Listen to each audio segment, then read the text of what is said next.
Assalamualaikum warahmatullahi wabarakatuh.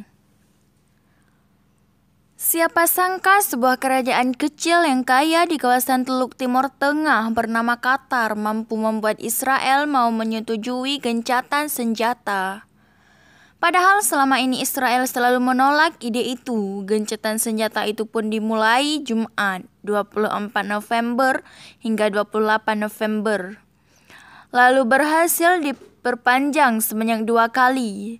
Perpanjangan pertama berlangsung tanggal 28 hingga 30 November. Kemudian diperpanjangkan lagi selama sehari dan berakhir pada 1 Desember.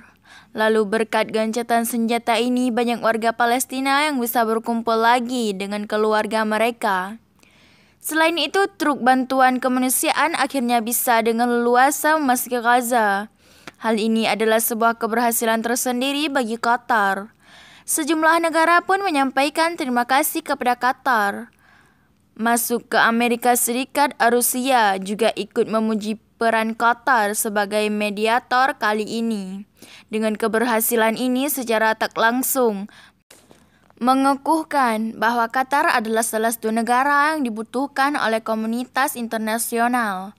Qatar awalnya skeptis sepakatan gencatan senjata itu akan terwujud, tapi berkat peran aktif Qatar baik dalam konteks regional maupun global, akhirnya gencatan senjata ini bisa tercapai.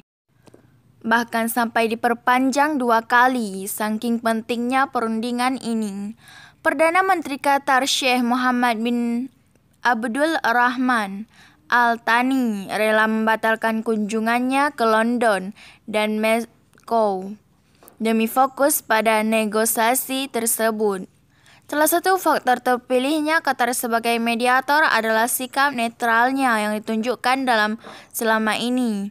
Hal ini bisa dilihat dari keterbukaan Qatar menerima organisasi yang dijawab sebagai teroris berkantor di sana, seperti Hamas, Taliban Afghanistan, dan Ikhwanul Muslim Mesir. Di sisi lain, pangkalan militer Amerika Serikat yang terbesar di Timur Tengah juga berada di sana. Pangkalan udara yang diberi nama Al-Udeid mampu menumpang 11.000 pasukan tentara Amerika Serikat disertai pesawat tempur. Sikap netral tersebut juga terlihat dalam konflik kali ini. Qatar menganggap bahwa Israel lah yang harus bertanggung jawab atas semua yang terjadi di Gaza. Hari ini, bahkan dalam konferensi tingkat tinggi Organisasi Kerjasama Islam atau TOKI, Qatar menyampaikan pesan yang lebih keras kepada Israel. Mereka menuduh negara Zionis melakukan genosida, pelanggaran hukum humaniter internasional yang telah menyebabkan belasan ribu warga Gaza menjadi korban. Namun Qatar juga tak membenarkan serangan Hamas ke Israel pada 7 Oktober. Lalu sayangnya tak semua negara memandang Qatar sebagai negara yang netral.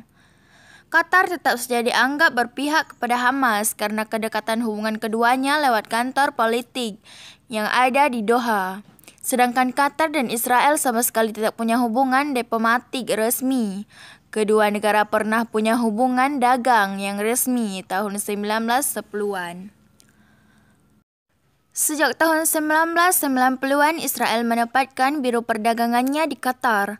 Sayangnya kantor tersebut harus tutup permanen setelah operasi Kaslit atau pembantaian Gaza oleh Israel yang terjadi tahun 2009. Lalu sejak saat itu, Qatar tak menjalin hubungan resmi apapun dengan Israel. Dari sinilah beberapa kelompok di Israel, politisi sayap kanan Amerika dan negara Uni Eropa menganggap Qatar mendukung gerakan terorisme.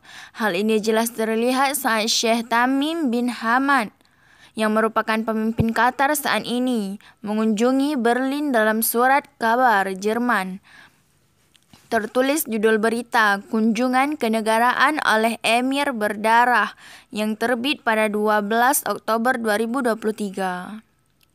Lalu hal inilah yang membuat negara Zionis mengancam akan menyerang Qatar. Penyerangan itu akan dilakukan setelah urusan Israel dan Hamas selesai.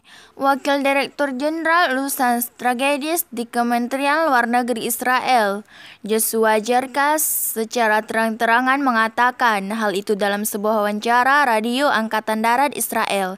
Saat ini kami membutuhkan mereka, tapi ketika hal ini berlaku, kami akan menyelesaikan masalah dengan mereka.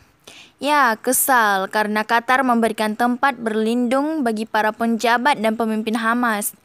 Ternyata setelah ditelusuri, kebukaran Qatar pada Hamas adalah pemberitaan Amerika Serikat itu sendiri. Semua itu dilakukan agar komunikasi tetap terjaga dengan kelompok militeran tersebut. Hal ini juga senada dengan penjelasan Perdana Menteri Qatar, Sheikh Mohammed bin Abdul Rahman. Tentunya Qatar tak akan tinggal diam jika Israel benar-benar melakukan serah agan. Mari kita lihat kekuatan militer Qatar yang siap digunakan untuk menghadapi Israel. Dilihat dari jumlah populasinya, Qatar termasuk negara yang jumlah penduduknya sedikit. Jika dibandingkan dengan negara-negara lain, penduduk Qatar hanya berjumlah 2,182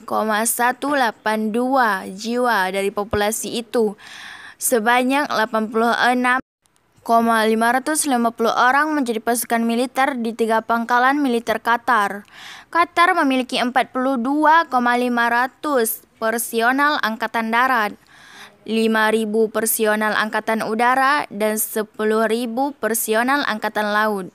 Dari segi peringkat, Qatar menepati ranking 65 dari 145 negara dalam tinjauan tahunan indeks kekuatan militer global tahun 2023. Peringkat ini jauh di bawah Israel yang menepati ranking 18. Namun persenjataan canggih yang dimiliki Qatar tak bisa dilepaskan sebagai negara yang kekayaan melimpah yang bersumber dari gas alam minyak.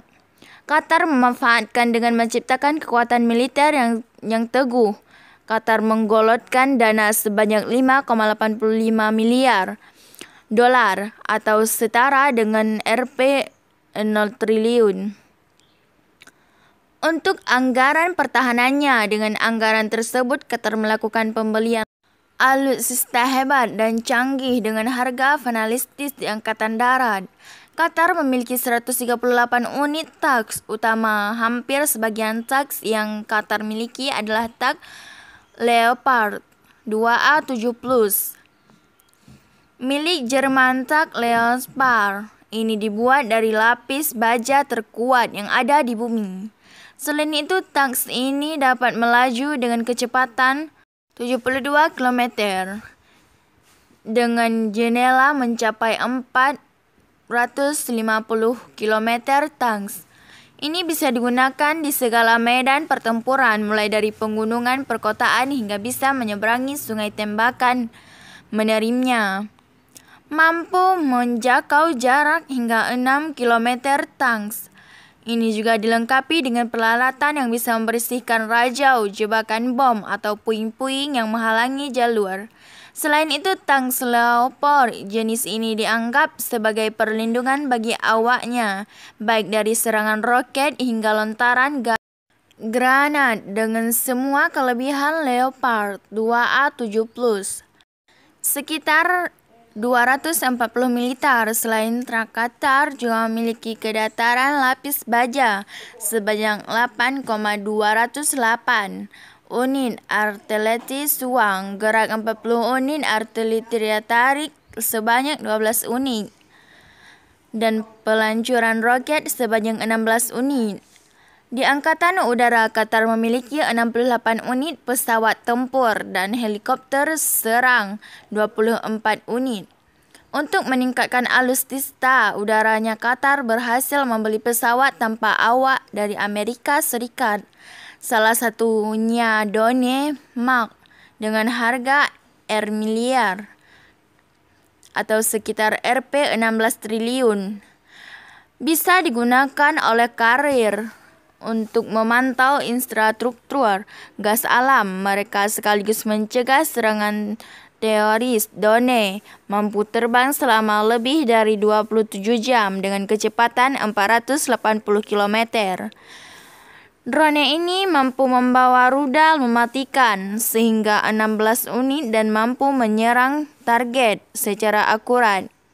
Drone ini menjadi drone utama bagi Angkatan Udara Amerika Serikat di Angkatan Laut Qatar. Memiliki kapal patroli sebanyak 20 unit saja, korvet 4 unit dan tak memiliki 1 unit kapal selam. Hanya sekian dulu ya teman-teman. Assalamualaikum warahmatullahi wabarakatuh.